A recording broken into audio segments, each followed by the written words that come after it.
میرا نام رخشی ہے. میرا تعلق مانسہرہ سے ہے. ہم 5 بہنیں ہیں اور 2 بھائی. بڑی 3 بہنوں کی شادی ہو گئی ہے. میں اور میری بہن نیلم اور ہمارا بھائی اسرار ہم پڑھتے ہیں. میں بہت خوبصورت تھی، اسی وجہ سے میری ماں مجھے باہر نہیں نکلنے دیتی تھی اور نہ ہی زیادہ بننے سنورنے دیتی تھی. کالج کے بعد میں نے ابا سے کہا کہ مجھے پڑھنا ہے. میری خواہش تھی میں ایک بہت اچھی وکیل بنوں. میری ماں کہنے لگی کہ حالات اچھے نہیں، لیکن میں نے ضد باندھ لی کہ میرا ایڈمیشن یونیورسٹی میں کروائیں.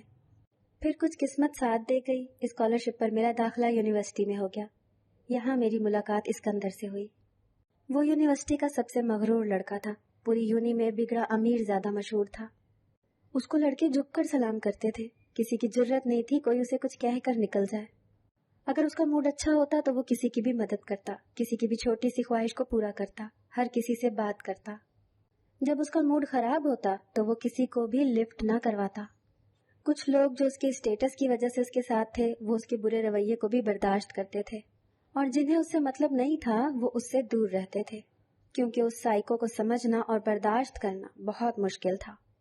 لڑکیاں اس کے پیچھے پیچھے تھیں، لیکن ایک بات تھی کہ کبھی کسی نے اسے کسی لڑکی سے بدتمیزی کرتے یا دوستی کرتے نہیں دیکھا تھا. لڑکیوں سے بات کرتا تو نظر جھکی ہوتی تھی. اسے اپنی بہن سے بہت محبت تھی اور سنا تھا وہ اپنی بہن کے لیے کچھ بھی کر سکتا ہے. میں نے اس کی بہن سے دوستی کی اور اسکندر تک پہنچنے میں آسانی ہو گئی. میں اپنے روز روز مڈل کلاس کے رونوں سے تنگ تھی. مجھے اس سے نکلنا تھا اور قسمت نے مجھے ایک اور موقع دیا. سکندر کے گھر والے اس کی شادی کرنا چاہتے تھے، لیکن اسے شادی کے نام سے چڑ تھی.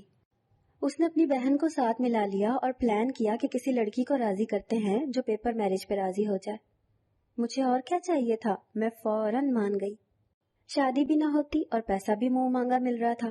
لیکن جب اس کے والد نے کہا کہ نکاح نامے پہ سائن ان کے سامنے ہوں گے تو میں گھبرا گئی. مجھے لگا کہ اگر میں نے سائن نہ کیے تو میرا جھوٹ پکڑا جائے گا اور ہو سکتا ہے سکندر مکر جائے. میں نے جلدی سے سائن کر دیے. مجھے لگا تھا سکندر سائن نہیں کرے گا، لیکن مجھے حیرت ہوئی جب اس نے بھی سائن کر دیے. گھر آ کر میں نے اسے کتنے فون کیے. 1 گھنٹے سے اس کا فون ملا رہی تھی، لیکن دوسری طرف سے وہ فون ہی نہیں اٹھا رہا تھا. مجھے سمجھ نہیں آ رہی تھی. ہم لوگوں نے یہ تو سوچا نہیں تھا جو ہو گیا تھا. اب وہ فون ہی نہیں اٹھا رہا تھا اور میرا دماغ خراب ہو رہا تھا. مجھے لگ رہا تھا میں بری طرح سے پھنس چکی ہوں. میرے گھر والے مجھے زندہ درگور کر دیں گے. میری ماں تو پہلے ہی مجھے یونی بھیجنے کے خلاف تھی. میں بری طرح پھنس چکی تھی. اب کیا کر سکتے تھے سوائے ایک دوسرے کے ساتھ زندگی گزارنے کے. لیکن میرے گھر والے مجھے چین سے جینے نہیں دیں گے، یہ میں جانتی تھی. ان دنوں یہی سوچ تھی. ایک دن غضب ہو گیا جب میری خالہ میرا رشتہ لینے آ گئی. مجھے سمجھ نہیں آ رہی تھی کیا ہوگا. میری ماں چاہتی تھی کہ میری شادی جلد سے جلد ہو جائے. میں انہیں سمجھا رہی تھی کہ مجھے ابھی پڑھنا ہے، لیکن میری ماں نے کہا کہ کتنا بھی پڑھ لو، سنبھالنا تو چولہا ہی ہے، اور یہی تو میں چاہتی نہیں تھی. مجھے تو اس سب سے نکلنا تھا، یہی میں چاہتی تھی. لیکن پتہ نہیں میں یہ کیا کر چکی تھی. میری ماں چاہتی تھی کہ کچھ دنوں میں میری منگنی کرتے. مجھ سے کسی نے نہیں پوچھا کیونکہ سب میرا جواب جانتے تھے. میں اپنے کمرے میں چلی گئی اور پھر سے سکندر کا نمبر ملایا اور اس بار فون اٹھا لیا گیا تھا. میں نے اسے سب کچھ بتایا تو وہ ہنسنے لگا اور بولا کہ اس نکاح کو سیریس لینے کی ضرورت نہیں، تم جہاں چاہو شادی کر لو. میں نے کہا کہ نکاح نامہ مذاق نہیں ہوتا، میرے سارے خواب ادھورے رہ جائیں گے. لیکن میں بھول گئی کہ سامنے والا سکندر تھا، اسے میرے خوابوں سے کوئی مطلب نہیں تھا. اس کا جواب میں اچھے سے جانتی تھی. میری ماں نے میری خالہ کو ہاں کر دی تھی. میں بہت پریشان تھی. ایک دن میری ماں مجھے لے کے بازار آئی. واپسی میں وہی میری خالہ کا بیٹا ہمیں مل گیا. ان لوگوں کا گھر وہاں قریب میں ہی تھا. وہ اصرار کر کے ہمیں اپنے گھر لے گیا کہ گرمی بہت ہے، شام کو وہ خود چھوڑنے آئے گا. ہم لوگ اس کے ساتھ گھر آ گئے. میری خالہ کے 2 بیٹے تھے، دونوں ہی عجیب پر اصرار سے تھے. کسی کے گھر آتے جاتے نہیں تھے، رشتہ داروں کی طرف بھی نہیں جاتے تھے. میں نے خود اس دن بہت عرصے بعد اسے دیکھا تھا. میرا کزن اور اس کا بھائی دونوں ہی گھر پہ رہتے تھے. دونوں ہی غصے کے تیز تھے. آئے دن لوگوں سے لڑنا اور مار پیٹ کرنا اور لوگوں پہ حکم چلانا آتا تھا. ان کے والد ایک امیر آدمی کے گن مین تھے. وہ دونوں بخوبی جانتے تھے، اسی لیے کسی کی مار پیٹ کر کے پولیس سے بچ نکلنا ان کے لیے آسان تھا. وہ کچھ بہت برا کرتے اور ان کا باپ انہیں نکال لیتا تھا. میں نے ماں سے کہا کہ مجھے ان کے یہی کام اچھے نہیں لگتے، تو ماں نے جو کہا وہ سن کے میں حیران رہ گئی. ماں کہنے لگی کہ مظلوموں کے لیے آواز اٹھاتے ہیں، ظلم نہیں کرتے کسی پہ، دلیر ہیں میرے بھانجے. میں نے حیرت سے ماں کو دیکھا جو اپنے ان بدماش بھانجوں کے صدقے واری جا رہی تھی، جو دیکھ کے ہی گنڈے لگتے تھے.